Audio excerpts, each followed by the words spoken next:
Train too little and you'll never reach your full potential. But then train too much, you'll potentially overload yourself with fatigue and set yourself back anyway. So how much training is too much? Where do you draw the line? Let's get into it. My name's Andy and I'm an ultra cyclist on a quest to be the best I possibly can be. I make videos about ultra training, kit and adventures with a fresh upload every week. I've got a long road ahead of me and I want to bring you along for the journey. Welcome to The Road Provides. Hello and welcome back. If you've watched any previous ones, and if you haven't, then hit subscribe for more ultra cycling related videos. Am I on my way to my second job, collecting the trolleys at Asda? No. I'm out for another long ride in freezing conditions once again.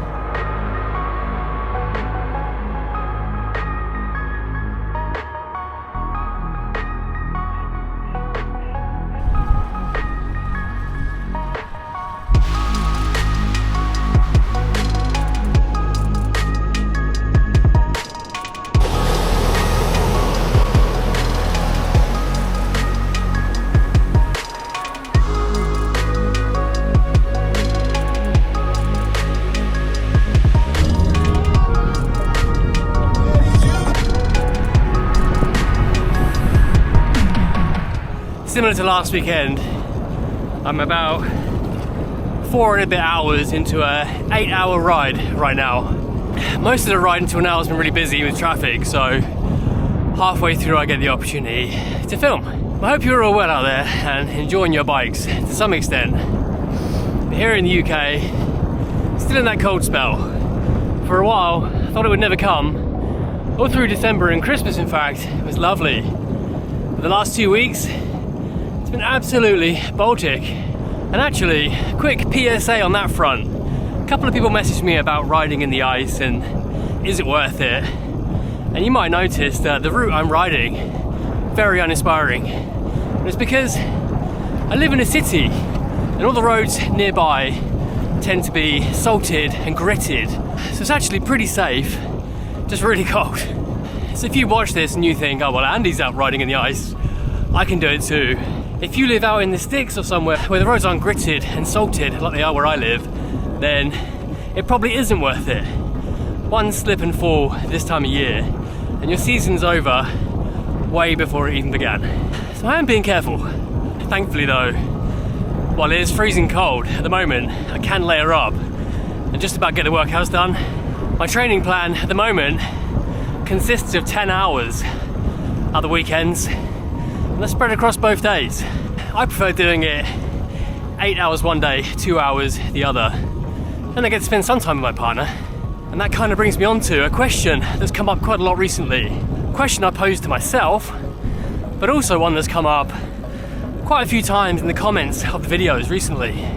Since I started working with my coach, towards the end of November I think it was, my training volume has gone up pretty considerably. I could say drastically. At the point that we started chatting in November, I was starting to slip into my regular winter routine, which is basically ease way off the volume, eat far more food, drink a load of booze, and put on a bit of chonk. Generally, that's what I've always done, and just enjoy getting a bit fatter in the winter. And I'm sure you can see the appeal in doing that, but it's not the most constructive approach to winter.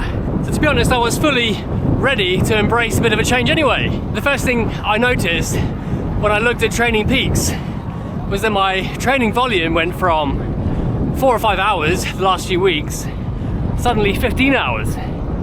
So I laughed if I'm completely honest.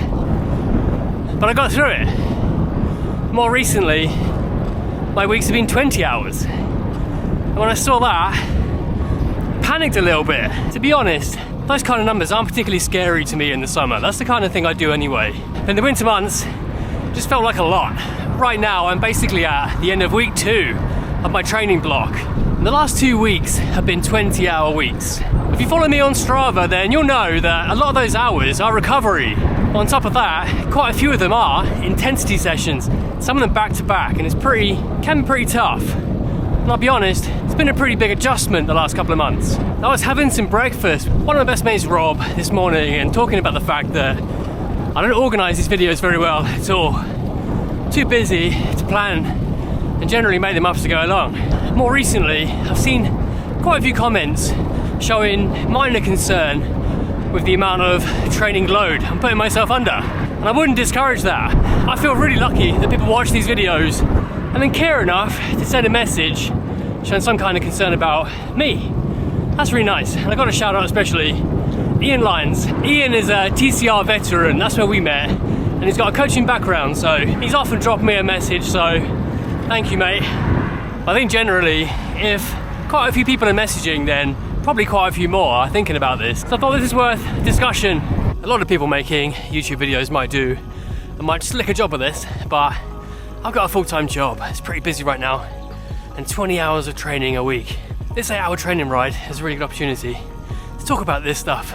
So I think what I'll do is lay out how it's been for me, the adjustment I've been through, dealing with the extra training load, but also my understanding of why I'm doing it and what I know so far. Climbing right now, bear with me. Again, same as last week, I'm on this same hill. I'm riding the same route because it's safe, which means I'm on the same hill again. So from my perspective, the first thing to talk about in terms of training volume is that the reason I'm doing the volume I'm doing is my choice. I mentioned before one of the first things we did was have quite a long conversation around training in general. Through that call, Giovanni was asking me questions and getting to know me. One of the questions he asked me was, how much time can you dedicate to training? And I was honest. I do have a full-time job, so I work 9 to 5. And I have a few hours after work before I need to sit down and eat dinner with my partner. And at the weekends, I'm pretty much free. I don't have kids. I'm 40 years old, so I think that ship has sailed by now too. No kids on the horizon. I'm available both days. That said, I'd like to have a day to spend time with my other half. So actually, I get, during the week, my harder intensity days, maximum about 3 hours usually. And at the weekends, I've got 5 hours each day.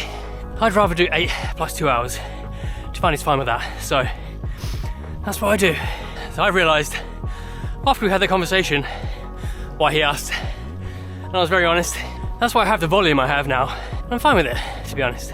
As I said, when I first saw the hours in Training Peaks, it was a bit of a shock, but I thought I do have the time available, so I don't really want to push back if I don't have to. I'm pretty lucky to have a good coach at this point, full stop.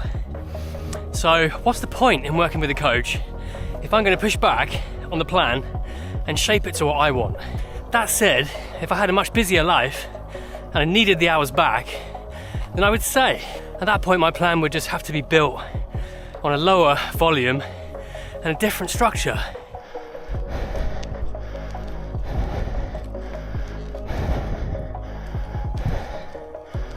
That's the end of that climb. I must have taken a wrong turn because this is not where I came out last time. So that's one thing I wanted to cover off, that you don't have to do huge volume to train for ultra cycling, in my opinion. If you have a decent coach or you know enough about training, you can build a week of training on lower volume that'll be really effective. Having said that, there's got to be a reason why people do so much endurance riding in the winter. In my case, my volume had to increase because I had the time to allow to do it. But I know from speaking to Ingolf, who's also coached by Giovanni, he was riding between 30 and 40 hours a week, and he had to reduce his hours. I think one thing that has to be considered is 20 hours a week is a lot of hours. It's a lot of hours on the bike, but that's not all spent in interval training and doing intensity. In fact, about 25% of the hours or so is doing intensity on the turbo trainer, and it can be really tough, pretty damn grim. But half my hours this week are my 10 hours across the weekend, and that's whatever pace I want. And it's zone 1, because I don't want any more than that. And between my intensity days, I have a basic recovery session. That's zone 1. My zone 1 is about 140 watts, so I can just stick on an episode of something. At the moment, I'm watching Masters of the Air, so I can put an episode of that on, spin the pedals for an hour, and that's it. Most of my training's spent doing that. But it does mean, on the intensity days, I need to be ready to deliver. Just take my word for it, I'm turning myself inside out to get through those intervals. Some days I've got 3+ hours of intervals from threshold efforts right through to VO2 max, up to anaerobic capacity, sprinting, resting, long efforts. It can be brutal. So I have to get creative even just fueling those sessions to get through them. Most watching this are probably fine with power zones and FTP, but if it's something that's new to you and you're wondering what the hell I'm talking about, then I'll run through what that even is. Functional threshold power is the amount of power in watts that a person could produce theoretically for 1 hour if they went as hard as they possibly could and absolutely blew up by the end. I say theoretical because usually you find out your functional threshold power through a 20-minute test, then run a calculation to work out what your FTP should be. Then once you know your FTP, you can calculate your training zones as a percentage of that number. So when I say I'm training in zone 2 or zone 1, those are at the lower end of the training zones as a percentage of my functional threshold power. Usually this is spoken of in terms of watts and power. You can do a test to work out what your threshold heart rate is and then figure out your zones based on heart rate. That's how I often pace my endurance rides out on the road. Don't have a power meter on this bike. But sticking to those zones are a really helpful way managing your pacing across longer rides or workouts. So hopefully that puts some perspective on the number. Training for 20 hours a week sounds like a monstrous task, but actually the majority of it is quite nice, really. It's a lot of time, it is very tiring, but it's not quite as scary as 20 hours sounds. The next thing I suppose to touch onto is the plan itself, because whilst I'm training 20 hours, the actual split, the individual workouts are all very different. The plan that's been built for me is for ultra cycling. I'm doing these longer rides at the weekends, and for my intensity days, the workouts I'm given very specific to me. I'm doing quite a lot of long workouts, threshold and tempo, but then I'm also tagging onto the back anaerobic capacity and VO2 max sprint sessions. Giovanni really believes in being able to sprint and put out a bit of power as well as sustained efforts. My view on that is I think it's going to make me a more well-rounded cyclist. Rather than just being a diesel engine, being able to push out long efforts, hopefully a bit faster than I was last year, when I get to little hills and little digs, I can push over them a bit more comfortably. And if I'm in a hurry or a time trial or something like that, then I can sprint over hills much more comfortably. And I'll be honest, I feel like I am already. It might just be in my head. It's only been a couple of months, but I feel like I'm much more comfortable pushing over hills out of the saddle already. Those individual workouts, they can be pretty intimidating, I can tell you.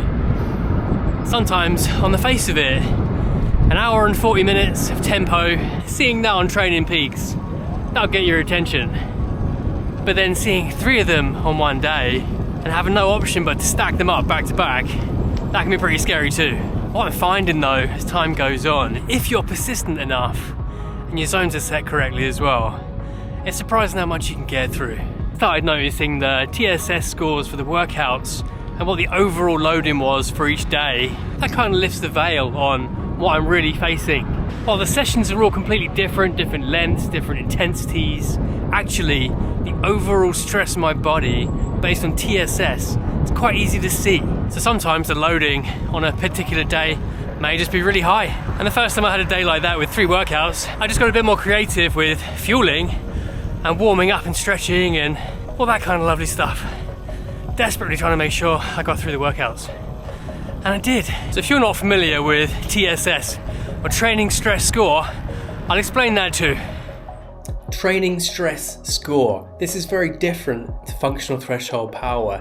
FTP is a measure of power, fitness, strength, whereas TSS is a measure of how much stress a workout will place on your body. Easiest way I figured out to manage this is using a benchmark. If you rode for 1 hour at your functional threshold power, then the TSS score for that workout would be 100. It's not completely linear, so if you're doing multiple workouts, then the loading on your body in the latter workouts is going to be a bit more, because you've already done 2 hours at threshold, for instance. That said, it's still a really good way of breaking down the workouts and seeing what you're in for. I'll flash up my calendar so you can see one day, 3 separate workouts, what the TSS scores were, and how mentally that helps me to break down the workouts. So hopefully that's given you a bit of an idea of how I'm processing the information as these workouts constantly fly at me in Training Peaks, and how it's not as scary as it often seems at the beginning. And as I push on, I really feel like I'm breaking through barriers that I never would have tried if I was on my own. I do think he's working me pretty hard, but then that's pretty much what I want. I feel like we're all sponges, have a max capacity. He's just gonna squeeze that sponge extra hard, get as much output from me as possible. That's what I think. Overall, trying to understand that data, it's given me a high level of confidence that I'm doing the right thing, that the amount of training I'm doing is adequate, it's not too much, I don't think. I'm feeling pretty good. I feel like I'm taking my training seriously, and I'm giving the events that I'm entering the respect they deserve. Because you can't just walk up to the start line of a 5,000k race on 10 hours a week training and hope to have a flawless performance. I feel like I just need to invest a bit more than that. It's easy for me to read the comments sometimes, read into them a bit too much and second guess what I'm doing, when actually I just need to trust my coach. As long as we're in constant contact with feedback and everything, then my training should be spot on. And feedback wise with Giovanni, we've got a really good relationship. We use WhatsApp a lot, and WhatsApp voice notes. I usually get in contact after my intensity days and drop him a few minutes of voice notes. It's probably several paragraphs written. But basically drop him a message and let him know how it went, how I'm feeling, why did he hate me, what did I ever do to him? And then he comes back to me with a message or a voice note. If he's not too busy shoveling snow, he comes back with some feedback.